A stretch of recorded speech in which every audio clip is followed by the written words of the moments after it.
તમને ખબર છે આજે શું થયું? આજે મારી સામે એક ઇન્સ્ટાગ્રામમાં પ્રોફાઇલ આવી. એક બેન છે જેઓ ઘરેથી વેટ લોસ માટે, પીસીઓડી માટે, પ્રેગ્નન્સી માટેના ડાયટ પ્લાન આપે છે અને ઘરેથી જ કસરત પણ કરાવે છે. જ્યારે એ પ્રોફાઇલ મેં ડિટેલમાં સ્ટડી કરી તો જોયું કે આ તો સહયોગના જ ક્લાયન્ટ છે, જે 2 વર્ષ સહયોગમાં વર્કઆઉટ માટે પણ આવતા હતા અને મારા જ ડાયટથી એમણે 20 થી 25 કિલો વેટ લોસ પણ કર્યું હતું. આજે એ જ નાથી જ એ ઘરેથી લોકોને ડાયટ આપવા લાગ્યા છે, વર્કઆઉટ કરાવવા લાગ્યા છે.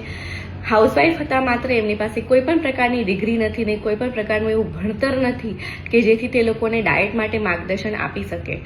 તો બધા લોકોને વિનંતી છે કે જ્યારે તમે તમારી હેલ્થ કોઈના હાથમાં આપો છો, તમે કોઈની વસ્તુઓ ફોલો કરો છો, તો જરૂરથી એમની ડિગ્રી, એમનું ભણતર તમે ચેક કરો. રેન્ડમલી કોઈ પણ પર્સનને તમારું હેલ્થ ના સોંપો.